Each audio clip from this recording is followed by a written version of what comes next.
So here are some of the electrodes that I have that I had wires wrapped around.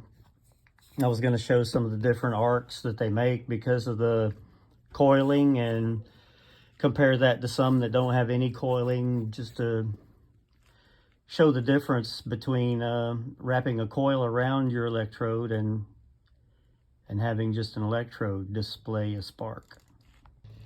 So for all these, I'm going to use 12,000 volts at 60 milliamps. Try to have the same spacing so that there'll be some kind of a, control going on here. So the first is, these are 2 pieces of tungsten. With this one has a coil wrapped around it, but I'm not using the coil. This is just a tungsten. And so the power's on, and I'm going to just start raising the voltage until it arcs and see where it arcs at and what the arc looks like. So we got a spark at roughly 40 volts, but not continuous.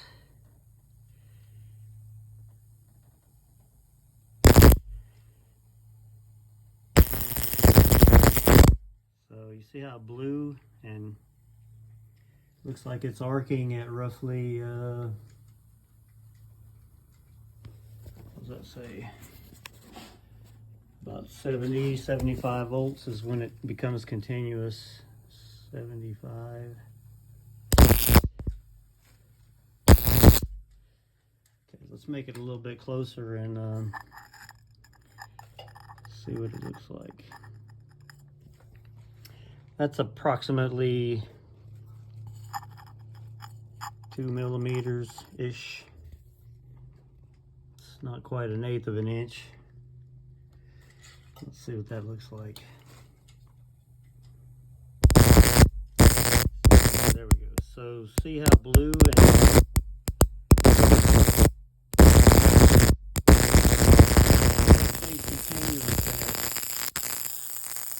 at about 50, between 45 and 50 volts, it becomes a continuous. So let's move on. I'm going to put a mark there so that we're in the same place every time. Okay, this is called brazed on, and what that means is it's a carbide tip that's brazed onto a piece of steel, and it's used for cutting steel in the machining industry. That's basically what I do as a trade. I'm a machinist. Anyway, this is not using the carbide. This is using only the steel. Roughly 45 volts. We're getting the arc. So this seems to be a little bit more vibrant.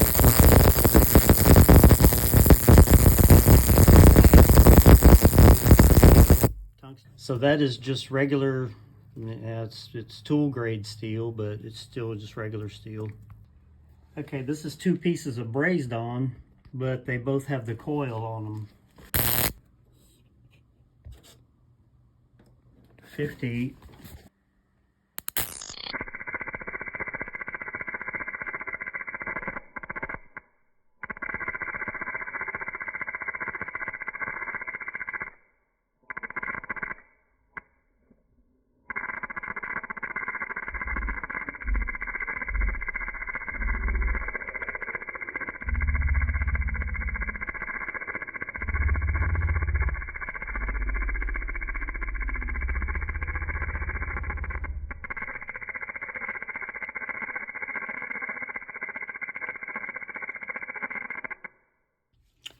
This is 2 pieces of carbide used in machine tooling.